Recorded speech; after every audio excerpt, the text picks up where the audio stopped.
Hai semuanya, apa kabar? Ketemu lagi di Permisi Mau Tanya.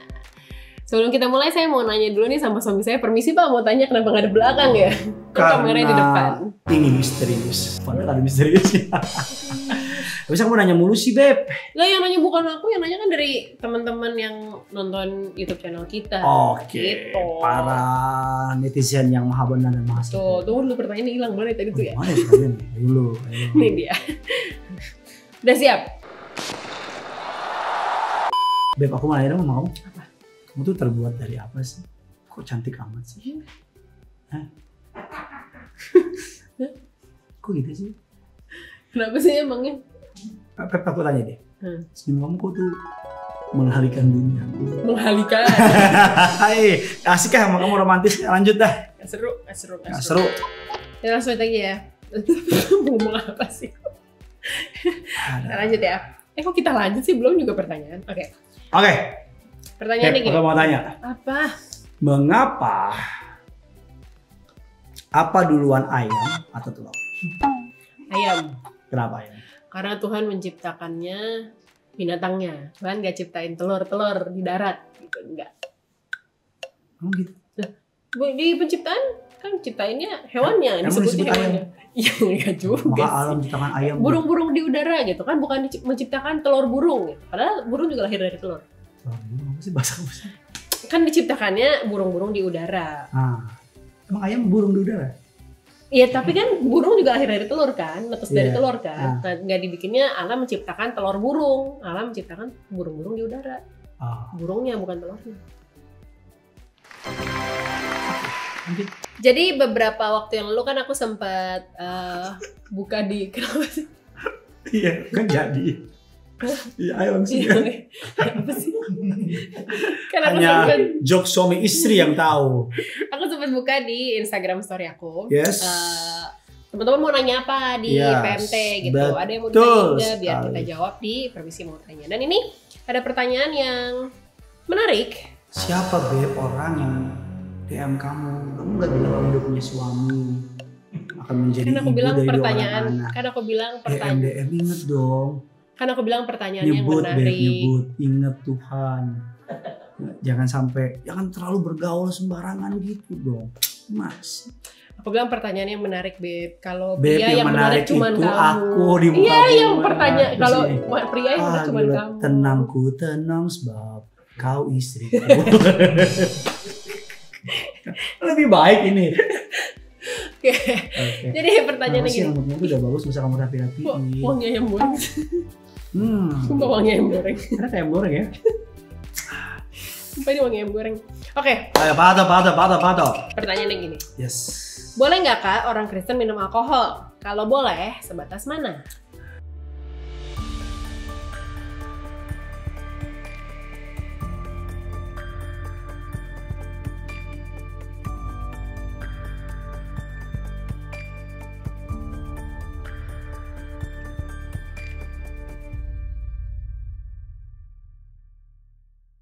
Boleh nggak orang Kristen minum alkohol? Ya kita banyak loh minum. Dibilangnya sih tulisannya minum anggur ya. Yes. Cuman kan kita tahu anggur kan bukan maksudnya jus yang dalam kemasan itu kan. Iya, itu Udah sih. pasti anggur yang beralkohol itu kan arahnya gitu. So, kita perlu memahami bahwa ini banyak banget pertanyaan yang masuk ke aku juga nanya seperti itu. Bagaimana sikap Banyak ke kita? siapa? Kamu mau balikin lagi? Backfire ya. Ada banyak juga yang nanya sama aku, kayak gimana sifat aku atau respon aku ketika aku ditawarin minuman. Aku juga nggak mau terlalu menghakimi, tapi aku juga bingung. Kurang lebih seperti itu nanya. Kalau aku lagi nongkrong sama teman-teman, terus teman-teman ngasih aku minuman dan sebagainya. Nah, kalau kita mau pelajari Alkitab, kita mau baca dengan teliti, tampaknya kita nggak memiliki alasan yang kuat atau fondasi yang kuat untuk melarang orang Kristen minum alkohol. Aku punya fondasi yang kuat. Apa tuh? Nggak boleh minum alkohol. Kenapa? Aku lagi hamil. Kan Alkitab, Bos. Nggak boleh pokoknya. Kan orang Kristen boleh minum alkohol. Oh, iya. Nggak boleh, aku lagi hamil. Memang kalau kata pepatah, perempuan itu selalu benar, begitu ya. Aku mau tanya deh, kalau perempuan memang selalu benar, mengapa perempuan selalu memilih pria yang salah?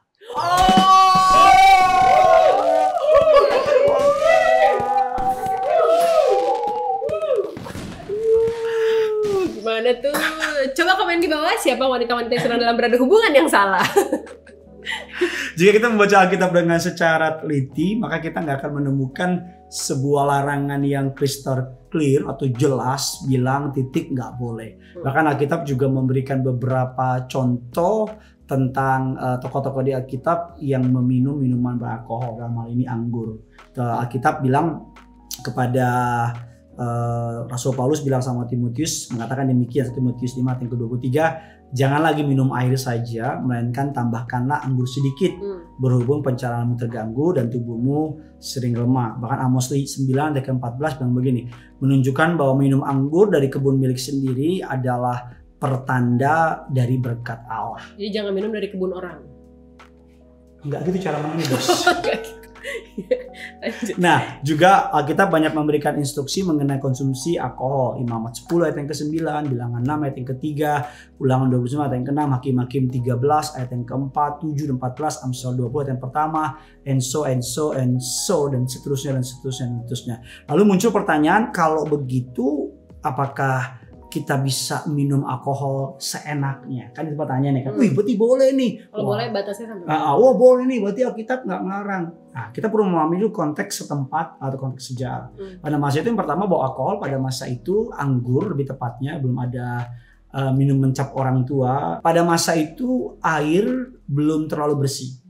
Jadi kemungkinan besar terkontaminasi bakteri dan sebagainya. Nah, anggur itu minuman yang dipercaya nggak ada bakterinya. Bahkan juga dipercaya bagus buat pencernaan, bisa bikin tidur nyenyak kalau dalam tahapan tertentu. Nah, untuk menyikapi ini Alkitab hanya memberikan beberapa gambaran. Jadi istilah begini, Alkitab tuh dia nggak mengendorse boleh minum apa enggak, tapi dia memberikan aturan main. Dia kan aturan main. Alkitab bilang demikian. Dalam 1 Korintus 10 yang ke-23 Alkitab bilang demikian. Segala sesuatu diperbolehkan, benar. Tapi bukan segala sesuatu berguna. Segala sesuatu diperbolehkan benar, tapi bukan segala sesuatu membangun. Jadi diperbolehkan benar, tapi berguna nggak? Setelah benar diperbolehkan benar, tapi membangun nggak? Nah, dan konteks zaman dulu dengan zaman sekarang berbeda. Zaman sekarang airnya bersih, ya kan? Dan zaman dulu juga mereka tinggal di daerah yang kalau musim dingin itu salju dan sangat dingin. Iya. Dan alkohol bisa bikin mereka hangat, ya kan? Jangan sok-sok dingin loh di sini. Ya kan? Dingin nih di Indonesia kan, apalagi di Bekasi kan. Mataharinya 2 katanya, ya kan. Peace, love, and gaul. Saya juga warga Bekasi, ya kan. Jangan emosi. Gini juga akte lahirnya Bekasi. Iya benar, ya kan. Alkitab memberikan beberapa gambaran. Yang pertama, jangan sampai memabukkan. Mabuk cinta, mabuk harta, ya kan. Oke lagi kan. mabuk darat, mabuk cocok yang muncul lagi. Ya kan. Jadi boleh, artinya minum anggur sedikit. Bahkan beberapa orang candlelight dinner, no wine. Jangan sampai memabukkan. Karena Alkitab sangat menentang orang yang bicara mengenai kemabukan. Kita bilang demikian, salah satu tanda orang yang dipenuhi oleh Roh Kudus adalah menjauhi kemabukan. Efesus 5 ayatnya yang ke-18. Bahkan kita memberi kecaman yang sangat tegas terhadap kemabukan dalam Amsal 20 ayat yang pertama, Yesaya 5 ayat yang ke-11. Jadi mabuk artinya gini, kita minum kan bahaya ya, lagi nyetir atau kita naik motor atau kita mungkin melakukan sebuah pekerjaan yang membutuhkan konsentrasi tinggi. Gitu, artinya secukupnya. Oke, berarti intinya tadi diatur juga dalam Alkitab menjauhi kemabukan. Yes. Jadi jangan sampai mabuk. Udah banyak makanan itu dia pakai wine biar lebih enak rasanya. Jadi motivasinya itu satu. Iya jualan dia. Satu. Yang kedua, Alkitab melarang begini. Kan ada orang Timotius saja disuruh Paulus minum anggur gitu. Tambahkan sedikit. Ya kan, bukan tambahkan sebotol. Ya kan. Jadi tambahkan sedikit. Artinya sedikit ya dikit gitu. Dan kedua adalah jangan sampai candu. Kecanduan di dalam Kristus, artinya gini, dalam Kristus kita memang telah memperoleh kebebasan. Ada bilang kan semua aturan legalistik di Bagian Lama sudah ditebus oleh darah Yesus. Wait, what is so wrong about kecanduan? Nah, karena kecanduan itu bicara mengenai mengikat. Oke, kita terikat. Kita udah dibebaskan oleh hamba dosa, kita dibebaskan dari segala ikatan, dan hari ini kita dibebaskan oleh Kristus. Nah, ketika kita kecanduan, maka kita terikat. Artinya kita tidak lagi memiliki kuasa. Kita terikat pada sesuatu, itu menjadi belenggu bagi diri kita. Dan lagian juga kita bilang 1 Korintus 6 ayat yang ke-12. Segala sesuatu halal bagiku, tapi bukan semuanya yang berguna. segala sesuatu hal bagiku, tetapi aku tidak membiarkan diriku diperhamba oleh suatu apapun juga. Oke. Karena orang yang kecanduan itu dalam tanda kutip diperhamba sama hal yang candu buat mereka itu ya. Bukan hanya alkohol, orang misalnya diperhamba sama game, ya kan? Ketika game dosa nggak? Nggak dosa.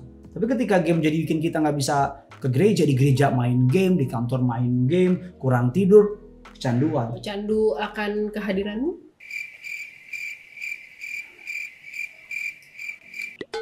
Oke, jadi candu akan kamu juga. Oke, jadi kecanduan itu kayak contoh, kecanduan olahraga bagus, tapi kalau sampai kecanduan olahraga, gereja nggak diurus, pelayanan nggak diurus, keluarga nggak diurus, hobi mobil bagus. Tapi kalau sampai kecanduan, jadi yang pertama jangan sampai mabuk. Nggak mungkin lah mabuk muliakan nama Tuhan. Nggak ada orang mabuk, haleluya, kami sembah namamu. Karena orang yang mabuk itu nggak punya kontrol sama dirinya sendiri ya, nggak bisa menguasai kesadarannya. Kayak aku dekat kamu, aku nggak bisa kontrol diri aku. Iya, kamu udah mabuk cinta. Serah. Yang ketiga adalah ini kesukaan aku. Minuman keras terakhir adalah hati nurani orang lain. Maksudnya? Jadi etika Kristen tuh bukan hanya bicara mengenai boleh apa enggak. Tapi etika Kristen bicara apa yang dilakukan tersebut itu membuat orang lain syak enggak? Membuat orang lain enggak jadi berkat enggak? Sebagai contoh Paulus bilang gini, soal penyembahan makan daging bekas penyembahan berhala. Menurut Paulus hal tersebut enggak masalah. Ya kan, kecuali makan dalam kue. Tapi Paulus bilang jangan sampai, tapi Paulus memilih untuk tidak memakan. Mengapa? Jangan sampai hal tersebut berdampak bagi orang lain. 1 Korintus 8, 1-13. Dia berkata, karena itu apabila aku makanan dan makanan itu menjadi batu sandungan bagi saudaraku, aku selama-lamanya tidak mau makan daging lagi, supaya aku jangan menjadi batu sandungan bagi saudaraku. Oke. Ya kan, sebagai contoh, kalau ditanya pendapat aku pribadi, boleh nggak orang Kristen minum? Bagi aku, buat apa? Buat apa? Muliakan nama Tuhan enggak? Kan tanya gitu kan. Boleh nggak minum alkohol? Segala sesuatu berguna, diperbolehkan, benar. Berguna apa enggak? Segala sesuatu diperbolehkan, benar. Tetapi Alkitab katakan bukan hanya sekedar membangun, tidak. Kalau minum minuman keras berguna apa tidak? Kalau misalnya lagi kedinginan minum dikit biar anget, oke, berguna. Oke. Kalau misalnya bikin makanan kayak kamu bikin tiramisu. Berguna apa tidak? Kalau misalnya lagi dingin, oke. Lagi luka, ya kan, jatuh berdarah, ambil alkohol, betulin lukanya kan. Kecuali luka ditinggal lagi sayangnya itu ya bangkit lagi. Tapi itu kan alkohol dicocol di badan, bukan diminum. Kan alkohol kan, ya kan. Nah, dan terakhir membangun apa tidak? Artinya membangun itu jadi berkat nggak buat orang lain? Ya kan, kalau nggak jadi berkat buat apa? Ada orang, karena minum alkohol nggak dosa, minum alkohol nggak dilarang di Alkitab, yang penting nggak bikin mabok, tapi dia upload di sosial medianya dan dia bilang Happy Sunday sambil minuman kerasnya. Kan nggak semua orang punya sudut pandang, gambaran iman yang sama dengan dia. Itu jadi batu sandungan nggak? Ya kan? Kalau itu jadi batu sandungan buat orang lain, mendingan nggak usah. Kalau aku sih pribadi secara prinsip, karena ini permisi mau tanya, aku membahas berdasarkan sudut pandang Alkitab. Dan kalau kita mau pelajari Alkitab dengan lebih teliti, nggak ada penjelasan atau larangan yang secara jelas. Tapi kita perlu memahami bahwa Alkitab juga memberikan sebuah petunjuk. Jangan sampai memabukkan, jangan sampai kecanduan, dan ingat istilahnya hati nurani orang lain. Paulus bilangin, aku menguasai diriku sedemikian rupa agar ketika aku memberitakan Injil, aku tidak ditolak. Ya kan, jangan sampai kita nggak dosa sih, yang penting nggak ganggu orang dan sebagainya. Tapi ketika kita upload ada orang yang baru bertobat, pemahaman yang nggak dalam, dan itu jadinya menjadi sebuah ganjalan atau batu sandungan bagi orang lain. Bagi aku itu udah nggak baik. Segala sesuatu diperbolehkan, benar, apakah itu membangun? Segala sesuatu diperbolehkan, benar, apakah itu berguna apa tidak? Jadi prinsipnya berguna apa enggak, membangun apa enggak. Dan aku rasa sih sebenarnya nggak berguna, nggak mau. I know ini akan menimbulkan sebuah perdebatan. Ada yang bilang, wah gila, ini strictly nggak boleh dan sebagainya. Ada juga yang bilang boleh kok, nggak dosa dan sebagainya. Tapi ini kita personal opini kita, nggak mewakili lembaga atau apapun juga. So kalau mau ada diskusi komentar di bawah, let's do it. Gimana menurut kamu? Satu lagi. Banyak ya. Kalau makanan yang dimasakkan banyak tuh, Angus beef, cook with red wine. Menurut kamu gimana? Ya lagi-lagi kalau soal itu kan berbeda dengan makanan yang dibikin supaya menyenangkan. Lagi juga itu kan makan untuk cita rasa, ya kan, supaya berbedalah dengan makanan yang ditambah sedikit untuk menambah rasa dengan makanan yang memang khusus untuk melakukan itu. Gampangnya gini, muliain Tuhan gak ya? Minum wine, oh kalau cuma dikit, nggak ada yang ganggu, nggak ada yang lihat. Di beberapa komunitas nggak boleh, jangan lakuin. Paulus bilang bagi orang Yahudi aku jadi orang Yahudi, bagi orang Yunani aku jadi orang Yunani. Paulus menempatkan dirinya supaya dia nggak jadi batu sandungan, ya kan? Bagi orang yang mungkin menolak untuk sama sekali nggak boleh, Paulus nggak lakuin.